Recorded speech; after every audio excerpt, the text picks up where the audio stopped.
Well, guess what this is? This is the second pyramid.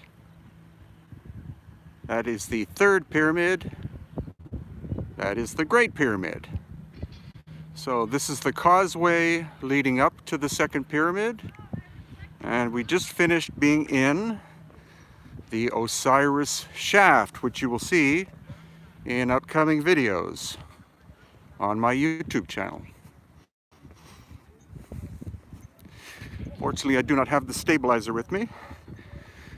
You see these massive blocks that make up the causeway. And we're going to walk up to where the entrance to the Osiris shaft is.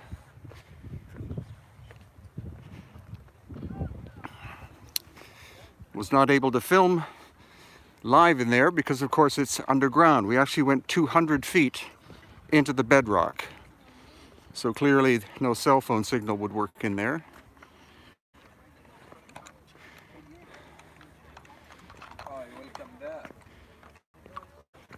Thank you. No, I'm filming. Thank you. God bless you. So this is actually looking down into the Osiris shaft. So you got pictures? Right.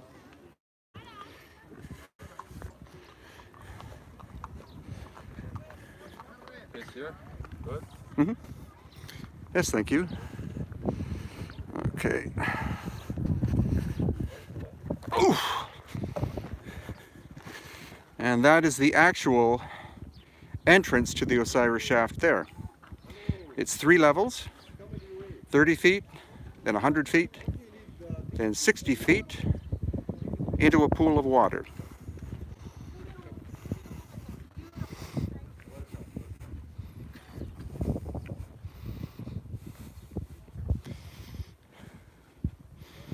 So the city of Giza.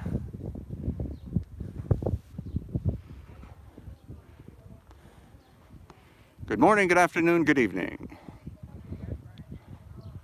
Second pyramid.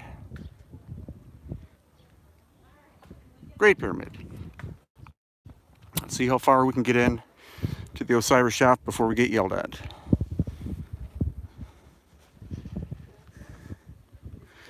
So here we are. This is the entrance to the Osiris shaft.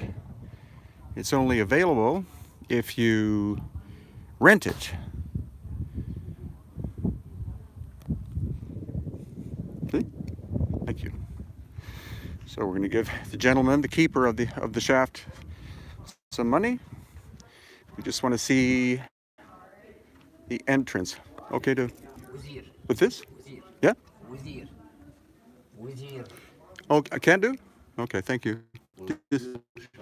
Hmm? Yeah, just want to show them what this looks like.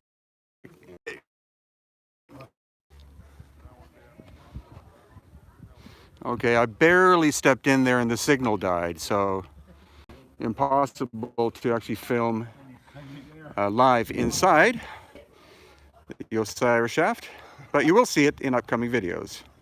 Here's the gentleman from our group. Comments? Awesome. Comments?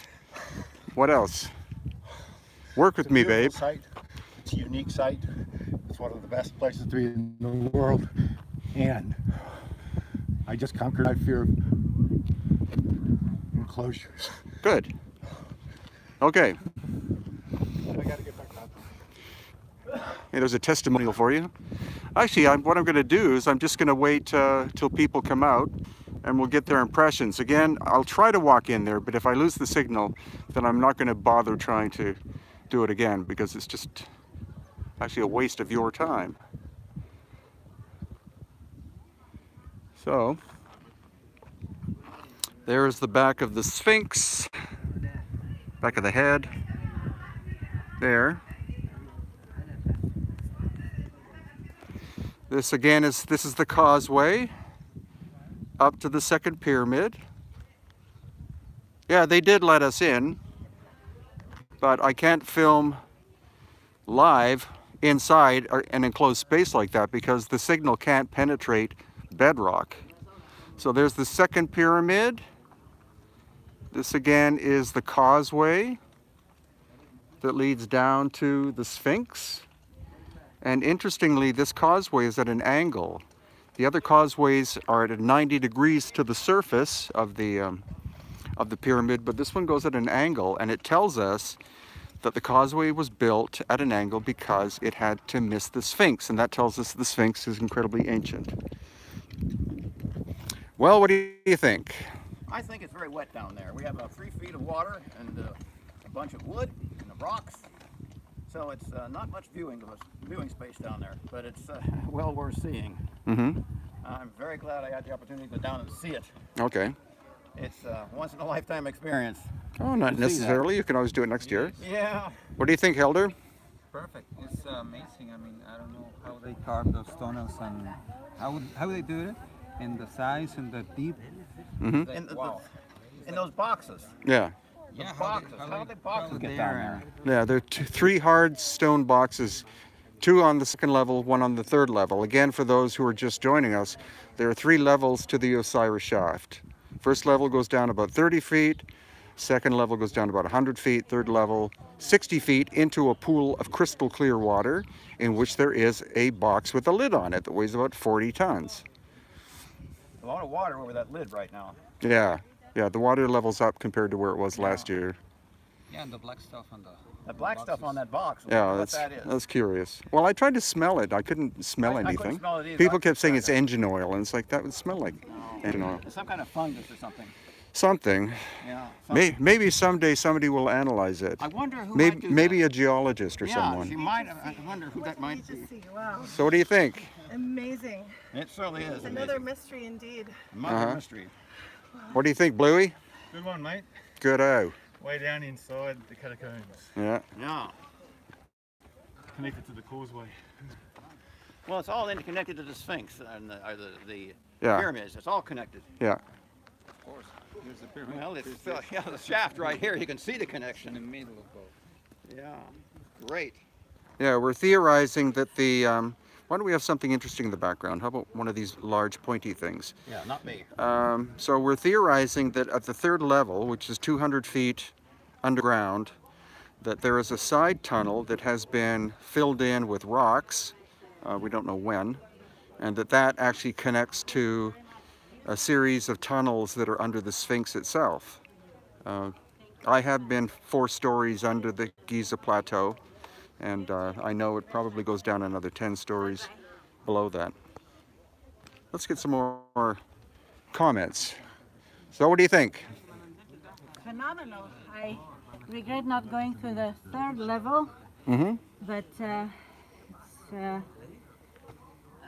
out of this world. We don't know how it's been done, Mm-hmm.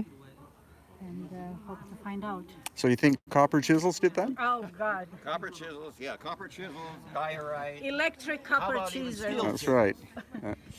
Thank you. It's clearly an example of lost ancient high technology. Okay, one more time. I'll try to go in there, but if I lose the signal, then I'm sorry. You'll have to wait for the YouTube video. Okay, let's go up. Okay, well, we can see partial. Okay, that is the actual beginning of going into level 1 underground.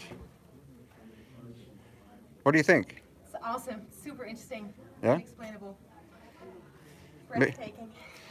Made with copper chisel? Not so sure. No. Okay, let's see. Let's see if we can see down the first level before the signal dies.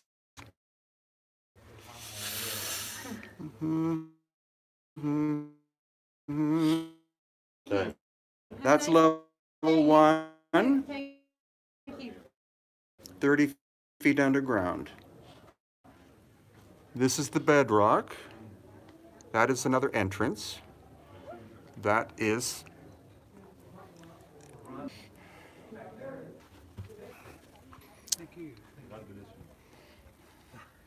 So any comments? Good. No particular comments. But I got the impression it was mechanically excavated down the bottom Yeah. because the scratches go like this. Right. It follows that hot line with the chisel. No. Very similar to what we see at Petra's the same, Okay, like 45-degree angles and parallel. just my opinion as a civil engineer. Oh, well, good. Engineer's opinion. And look at the size of these stone blocks here.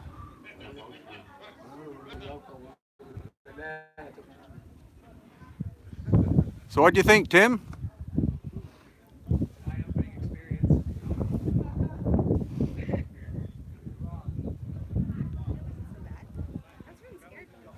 There we go, second pyramid. Casing stone still on the upper section.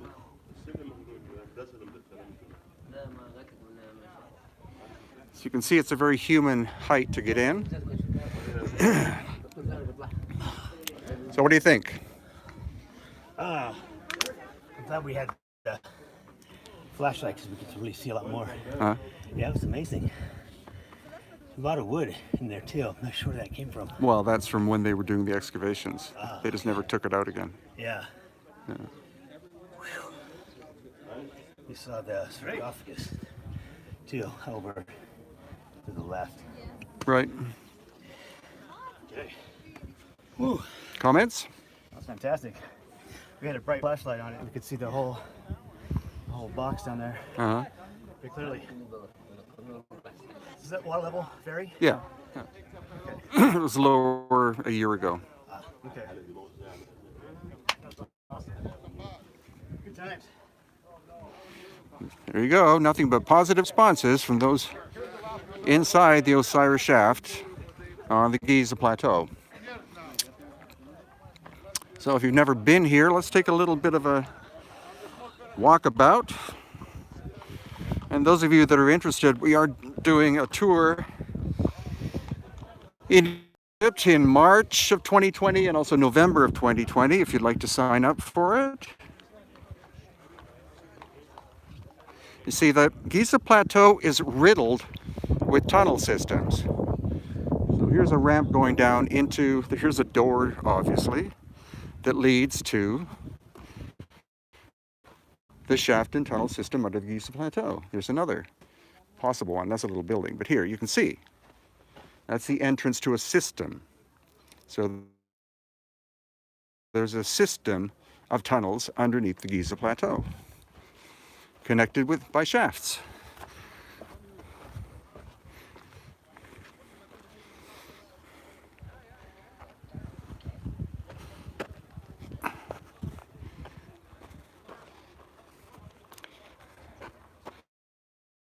Over there, these enclosures, a lot of these are entrances to the vertical system of shafts that connect to the horizontal system of tunnels.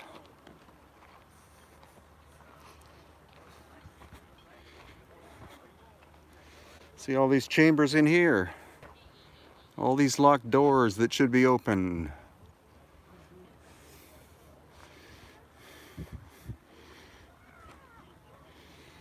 A shaft of some sort that's partially filled in.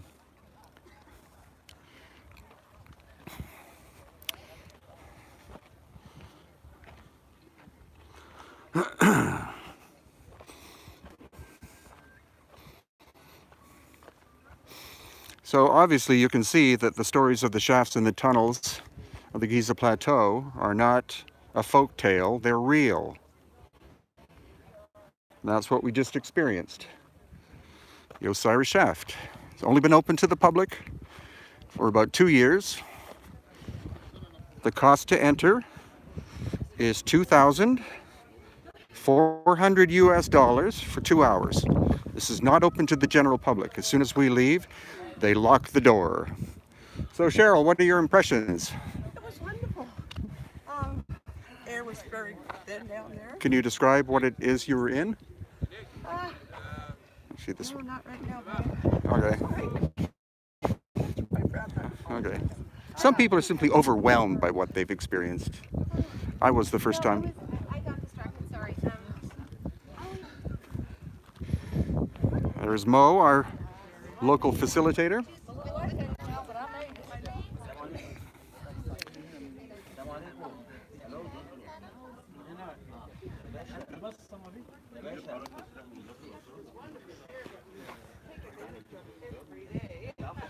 Okay, so far we're doing pretty well with the signal, cell phone signal.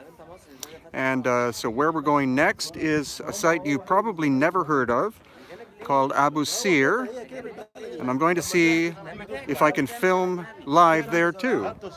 Because Abu Sir and Abu Ghurab are two locations which are not visited by tourists much.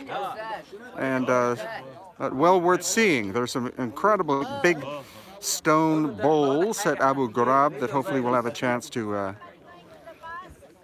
have a look at. And then tomorrow will be the last day. We'll be on the back on the plateau, so I'll be doing more of these live updates for you then. So for now, it's Brian Forster of Hidden Inca Tours on the Giza Plateau.